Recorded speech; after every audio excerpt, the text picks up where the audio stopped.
Hello mga kabibig! Welcome back sa ating bagong YouTube channel. Ito ang pinakamaingay ng YouTuber sa balat ng YouTube. Ako si Kabibig, maglabat-labat na ta with evidence. Ako po, dinumog, binash ang anak ni Zaldico. Kung ito man ay, grabe, gumasta ng 759,000 sa isang kainan sa one of the, pinakamahal na hotel sa Pilipinas. Parang ano lang, easy lang sa kanila, okay lang sa kanilang gumastos ng ganun kalaking pera. Pagkain lang yun ha, hindi pa nga na naubos yung pagkain. Tapos tawa lang sila ng tawa. Ano daw? Sabi pa nila, chicken lang daw, maliit lang daw yung 759,000. Grabe. Kung totoo, itong video na ito ay mga anak ng mga kontraktor, sabi nila anak daw ni Zaldico, mahiya naman kayo, dayoy. No. Magtanong kayo sa pamilya nyo kung talagang ganito ba kayaman tayo, saan tayo kumukuha ng pera. As in, shocking kabibig. Yung sabi ng iba, yung suot ng mga anak ni Zaldico, ng mga anak ng mga kontraktor, amin yan. Pasalamat kayo. Nagtatrabaho kami ng maayos. Binibigay namin ang tax sa inyo. Ganun kasama ng loob ng mga tao ngayon kabibig. Kaya yung ibang mga anak ng mga kontratista, yung pinangalanan ni BBM na 15 contractors, ay, yung iba doon pagmamayari ng mga congressman daw or dating congressman. Kaya alam mo naman ang tao, alam naman ang social media, naku, chinek nila kung sino mga anak doon. Sabi pa ng iba, kailangan ba ang mga anak ang papatikusin na baka hindi nila alam kung saan galing ang pera ng kailang pamilya, ng kailang ama? Talaga ba? Matured na sila. Hindi ba nila alam na ito ang kalakaran? Don't tell me, hindi nila alam ang negosyo ng kailang pamilya because they will be the next heir. They will be the next running a business or either joining politics. Eto kabibig ha.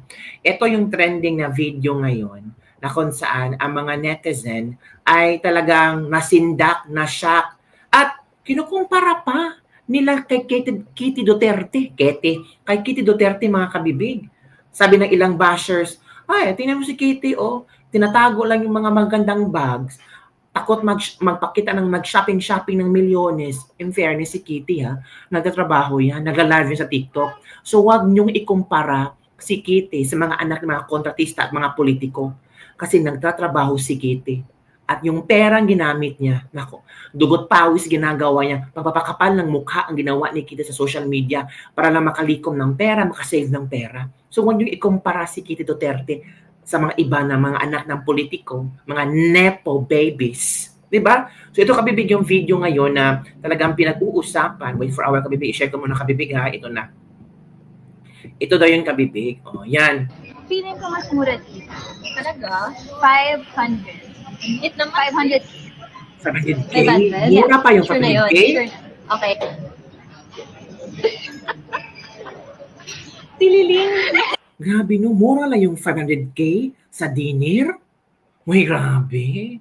Casual dinner po ng mga corrupt na official, na mga anak ng mga corrupt na official, feel lavish lifestyle. Sarap maging anak ng kontraktor o congressman. 500K, mura pa daw yung pagkain na yun at pinagtatawanan pa nila yung waiter. Ito na. Ang dami naming natira, guys. Guess the bill. Hindi na natin naubo. Guess the bill pa. What's your guess? Dahil nasa Grand Hyatt tayo. Nasa Grand Hyatt pala sila. Mahal. Feeling ko, 350K. Oh, shit. 350K? Grabe. Ang sakit naman ng batok niyan, mga taxpayers. Itong dalawang to. Oo, naglalaro pa sila kung magkano yung kinain nila. Feeling ko din. Maliit na yun, no?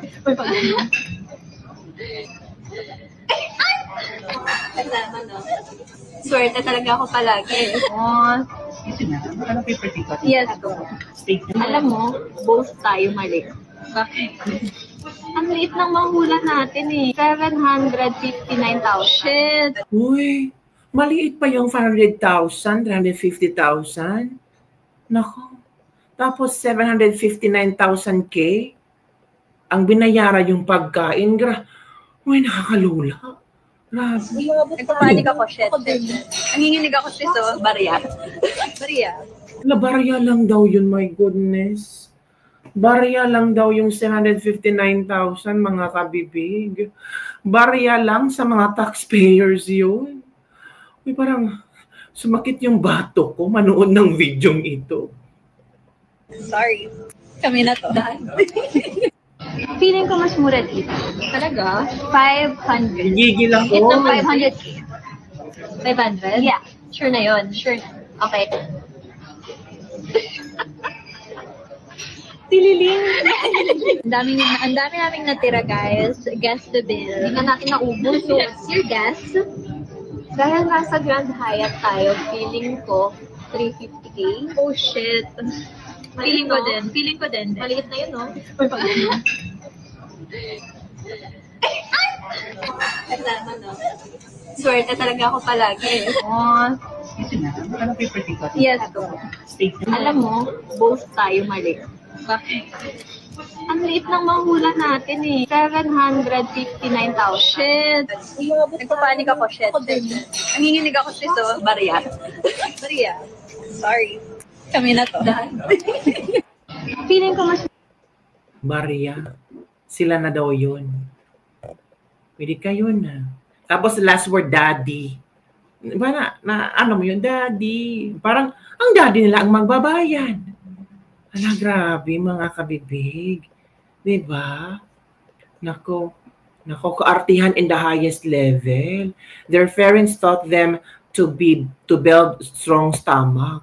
Naku, grabe. Kami na ang nagbayad sa dinner nyo, 759,000 for a dinner, and they were proud to post on social media. Maliit lang yon, and barya lang for them.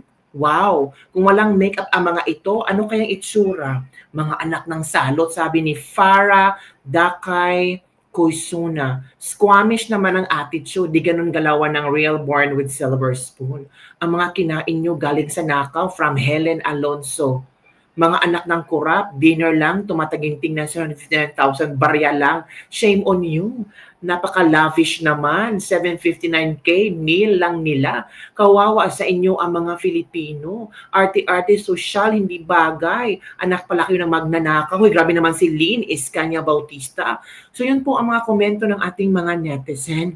Ako, grabe. As in, nagalit ang mga netizen ngayon, ang mga tao ngayon. 'Di ba? Galit na galit sa mga anak ng kontratista. At ito pa, naalala tuloy ng mga tao yung komento ni Benny Abante kay Crisette Laureta Chu tungkol kay Kitty yung mga anak daw, nasabi ni Crisette na mga anak daw, na yung mga politiko, doon pa nag-eskwela sa iba't ibang lugar ng sa iba't ibang bansa, pero kumpara kay Kitty Duterte na nadodyoran pa sa harap ng social media, sa TikTok, nagtitinda, parang binalikan ng tao ngayon. Yung iba sabi, wow, ngayon lang namin na napagtanto na mali pala na binash namin si Kitty. Siya pala, yung parang hindi humihingi ng pera ng kanyang ama at the same time, kumakayod mag-isa. At the same time, nagbabalat para maging successful, di ba? O, eto kabibig ha, ito tingnan natin yung video na pinag-uusapan ngayon na maraming netizen tungkol kay Kitty. Ito. Yung anak ka ng presidente, kapatid ka ng VP, mayor at congressman, pero kailangan mo magbenta ng deodorant sa TikTok. Nganong magbuot man pud ka Boydila as long as wala siya nangawkaw sa kwarta sa kaban ng bayan. Correct. Wala nangurakot aron makapalit lang og mahalon nga bag, sakyanan og mansyon nga balay. Nakasabot ka? Yung anak ka ng presidente, kapatid ka ng VP, mayor at congressman, pero kailangan mo magbenta ng deodorant sa TikTok. Nganong magbuot man pud ka Boydila as long Diba? If you still remember, Kitty Duterte, hindi siya nahihiya magbenta ng mga deodorant, ng paganda. Diba? Yan ang anak na pinalaki sa tama. Oh, it's a decent job. Why not?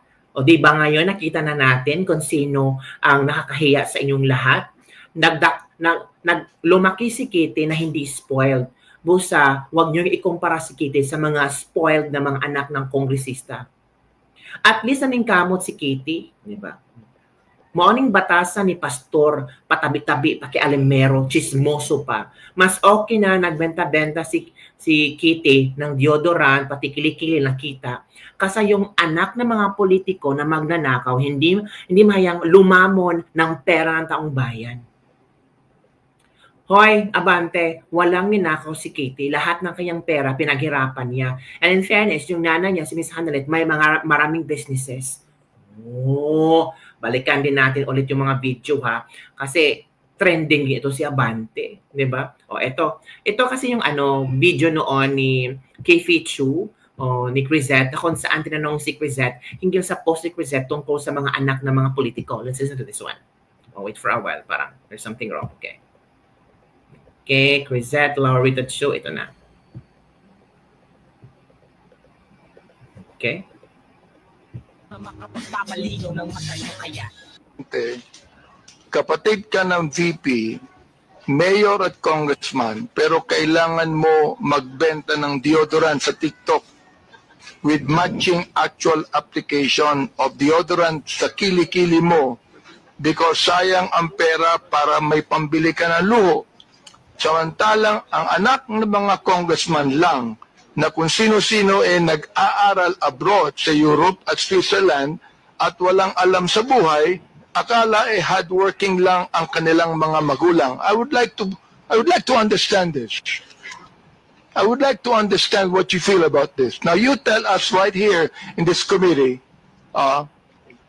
anong ibig sabihin nitong impression na ito? You give us names. Who are you referring to? Huwag kang masyadong Diba?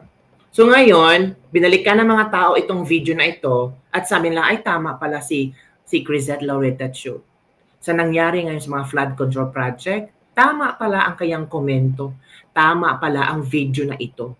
At talagang, sabi ni Crisette, try kong hearing on fake news throwback. Balita ko, viral ulit ang clip ng try kong hearing on fake news na ito sa TikTok. This is a clip of Benny Abante reading my post on FB. Well, bullied, mocked, persecuted, and slandered and called fake news, and almost held in contempt and detained for speaking the truth in April. Were it not for my lawyer, Secretary Bebot Bello, and Attorney Joe Aspiras, and then being allowed by God to watch everything unfold in August. Tama, April pinahiya, August talagang, lahat ibinigay ng Panginoon, pinakita sa atin ng Panginoon lahat. All I can say is thank you, Lord. The truth is the truth, whoever speaks. Whether it's somebody as lowly as me or as powerful as mayor or a lawyer, everything that is true and sincere will be revealed.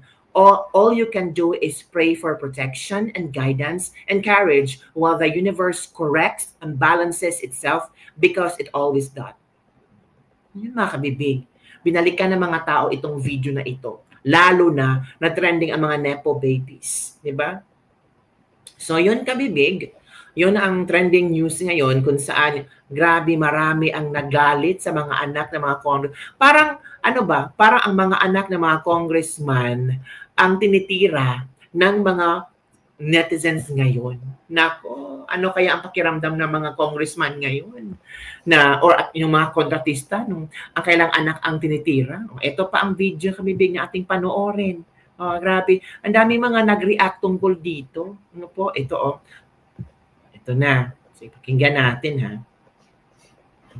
Viral ngayon sa social media ang anak ni Zaldico na kung saan naglaro sila ng pahulaan kung magkano ang kanilang babayaran o magkano ang kanilang bill sa isang restaurant para sa isang casual dinner. Abay nakakalulang 759,000 pesos para sa isang dinner?